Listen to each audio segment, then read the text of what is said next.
Halo, perkenalkan nama saya Vira Latifa dari Program Studi Pendidikan Bahasa dan Sastra Indonesia di Forkom Bidik Misi KIPKA Unila. Saya sebagai anggota divisi PPMB. Halo, aku Alfiana Ranisa dari Program Studi Pendidikan Bahasa dan Sastra Indonesia Angkatan 2020 dan di Forkom Bidik Misi KIPKA Unila sebagai anggota bidang dana dan usaha. Halo, kenalin nama aku Ayu Triani, biasa dipanggil Ayu, dari Angkatan 20 jurusan Peternakan. Aku di Forkom Bidik Misi KIPKA Unila, yaitu sebagai anggota divisi PPMB. See you. Hai Sobat Forkom, balik lagi sama saya Vira Latifa. Di sini kita akan bincang-bincang sama kakak yang luar biasa nih, karena kita bakalan bahas seputar lomba KTI. Nah, pertama kita tanya dulu ya kabar-kabar kakak di sini. Untuk dari Kak Ayu dulu nih, gimana kabarnya Kak? Alhamdulillah baik sih. Untuk Kak Olvi? Alhamdulillah baik. Oke, untuk sekarang kesibukannya ngapain nih Kak? Oke, mungkin dari aku dulu ya.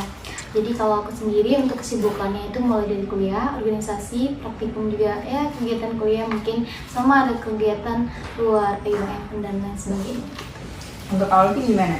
Kalau sendiri dibilang nggak sibuk ya, ada kerjaannya, pastinya ada tugas kuliah gitu kan, ada tugas organisasi juga, ada organisasi di kampus, di luar kampus juga. Cuman dibilang sibuk juga ya biasa aja. Oke, mantep banget nih ya. Oke, berlanjut ya ke topik selanjutnya nih. Gimana perasaan saat kakak diumumin sebagai juara? Ini deh aku ya, perasaan pas pengumuman juara itu apa ya? Shock, bingung, senang, gemeter, kayak kaget gitu ya. Yaudah senang, sujud gitu aja, kayak alhamdulillah gitu sih. Kalau dari aku kayak gemeteran gitu, kayak bingung gitu, gitu benar nih gitu. Kalau dari aku sih Iya gitu. sih, Iya nggak sih? ya. Aku sendiri gitu ya, perasaan waktu diumumin jadi pemenang itu pertama ya kaget gitu, kaget kayak nggak nyangka aja gitu. Terus tuh pastinya itu seneng sih, seneng karena ya itu tadi kaget nggak nyangka ya seneng gitu. Intinya sih seneng bingung juga kadang-kadang gitu ya, seneng gitu, lebih kayak seneng. Pastinya Alhamdulillah gitu ya, bahagia. Bahagia, bersyukur bisa menang. Nah, untuk pertanyaan selanjutnya nih, kan setiap juara itu pasti ada hal yang didapat kan? Iya. Jadi selain medali, dapat hadiah apa lagi nih? Mungkin bisa juga nih di-spill ke teman-teman semua. Kalau misalnya ada uang pembinaan ini kira-kira berapa gitu kan? Biar untuk memotivasi teman-teman di sana untuk ikutan lomba gitu. Semangat ya. Mungkin ini sih, kalau dari aku medali itu pasti biasanya tergantung yang ngadain event ya. Ada medali, ada yang sertifikat juga, terus sertifikat yang paling penting kalau menurut aku sih. Karena gimana ya, kalau misalnya dikasih uang buat jajan, uang ada pegangan gitu, itu bakal habis kan, nggak kelihatan gitu. Iya, untuk yang didapetin waktu lomba pas menang gitu ya. Pas menang tuh dapat selain medali, kalau misalnya itu tergantung lomba itu. Ada yang medali, ada yang piala sama medali. Terus itu juga apa lagi ya? Sertifikat. Itu yang memang dicari sih sebenarnya, itu yang dicari sertifikat. Terus itu juga uang pembinaan. Nah, uang pembinaan itu kalau misalnya grup sih pokoknya tergantung sama yang ngadain ya. Kadang ada yang juara 1 itu 750.000, ada yang 1 juta. Itu tergantung sama yang ngadain lomba. Juga kalau misalnya grup, kalau misalnya grup itu kemungkinan kan dibagi ya 300 sih, sekitar 300-an lah gitu. Terus selain itu pun kita tuh dapetin kalau misalnya kita menang itu ya pengalaman untuk jadi lebih baik gitu, untuk ngerti di mana kita harus memperbaiki, di mana yang harus kita ini lagi, pokoknya di proses itu gimana caranya kita memperbaiki lagi untuk mengupgrade lagi gitu lebih baik. Nah, untuk Ayu gimana nih, ada tambahan nggak? Oke, mungkin kalau dari aku, dengan yang tadi mulai dari piala trofi dan sebagainya, itu tergantung orang yang ngelengarain gitu kan. Kalau untuk uang, sebenarnya kalau kita mau ngira uang sih ya cukup buat makan anak pas lah ya, buat jajan atau beli apa gitu, cukup intinya. Cukup lah. Gak banyak tapi cukup. ya lumayan sih, siapa sih yang mau ngasih kita gitu. Berarti kalau misalnya orang tua kan mau sendiri kan. Kalau kayak gitu kan, kalau semakin kita banyak ikut lomba, pasti tabungan kita semakin nambah ya sih.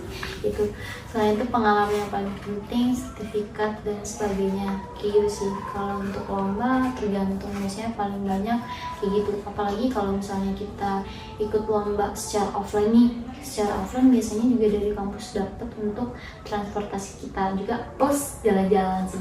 Itu yang paling seru. Tuh. Jadi lumayan banyak ya hadiah yang bisa didapetin. Kalau misalnya kita aktif ikut lomba. Untuk persiapan untuk lomba, karena kalau misalnya lomba itu sebelumnya aku nyiapin diri dulu ya, niat dari diri itu mau ikut benar-benar ikut lomba ini apa enggak, karena kan pasti ada waktu yang mungkin bakal bertabrakan gitu sama lomba ini. Jadi sebelum ke lomba itu hal yang pertama aku lihat itu adalah tanggal lombanya, batas waktunya. Ini bisa nggak aku melaksanainnya? Karena percuma udah daftar tapi nggak bisa kan. Nah jadi yang pertama itu ya niat, terus tuh coba ngelihat waktunya, terus prosesnya sih ya, proses lagi balik ke prosesnya itu untuk persiapan ya kayak latihan-latihan itu pasti nyari informasi-informasi di berbagai sumber kayak gitu sih, doa itu pasti juga minta doa sama orang tua. Nah kalau untuk Ayu nih gimana untuk Oke. persiapan lomba? Oke, makasih. Mungkin kalau dari aku gimana sih yang tadi, kita harus melihat tanggalnya tabrakan gak nih, atau sama kita pas waktu kuliah itu tabrakan gak sih gitu. Terus habis itu jangan lupa kalau mau ikut lomba itu kita tuh harus ini kan ada yang terbayar juga kan itu. Kita tuh harus bayar duluan, kalau enggak kita tuh udah kayak mundur, dia males dia jadi ikut lomba lagi kayak gitu kan. Terus selain itu kalau kata ikan itu berkelompok juga kan, kita harus gimana ya, koordinasi sama kelompok tuh nggak boleh pecah. Kadang ada yang pecah, kadang tiba-tiba ada yang sedikit juga ya, mereka orang nggak kerja gitu. Terus habis itu tiba-tiba dikeluarin gitu, sakit banget gitu. Terus habis itu selain persiapan bahan yang emang benar-benar mateng, terus mental juga harus siapin, karena kalah menang kan udah biasa, tapi mental harus siapin dulu gitu. Terus itu ya berdoa dan sebagainya kayak gitu sih, percaya diri aja. Oke, mantap banget ya jawabannya. Jadi nyiapin diri itu yang paling utama ya. Ya. Terus perasaan saat diumumkan sebagai juara, gimana tuh Kak? Aduh, gimana? Perasaan itu sebenarnya kita nggak tahu sih itu benar atau enggak. Dan kayak yang aku tadi ulang, kita udah aku pernah berharap bakal menang karena persiapannya itu benar-benar gimana ya, benar-benar udah matang banget. Tapi kita udah berekspektasi kita menang tapi nggak menang, semua itu sakit banget. Jadi kalau pas sebelum pengumuman tuh kayak ya udahlah berdoa aja, kalau mau bukan rezekinya nggak apa-apa, kayak nyiapin mental dulu aja. Itu yang paling aku siapin, karena aku pernah kayak benar-benar yakin menang tapi nggak menang, itu sakit banget. Jadi kayak kalau pas pengumuman tuh ikhlas, yang pertama ikhlas, ya udah nggak apa-apa kalau nggak menang, berarti bukan di sini rezekinya. Kayak gitu sih kalau dari aku gitu. Ya tadi pertanyaan terakhir ya di konten kita kali ini dengan narasumber yang luar biasa banget, jawabannya juga mantep-mantep banget. Nah semoga bisa memotivasi kita semua dan semoga kita juga bisa mengambil pelajaran dari bincang-bincang kita sama narasumber kita kali ini. Mungkin sekian dulu video kita pada hari ini. Sampai jumpa di video selanjutnya. Bye-bye. Terima kasih telah menonton video kami. Jangan lupa like, komen, dan subscribe ya teman-teman.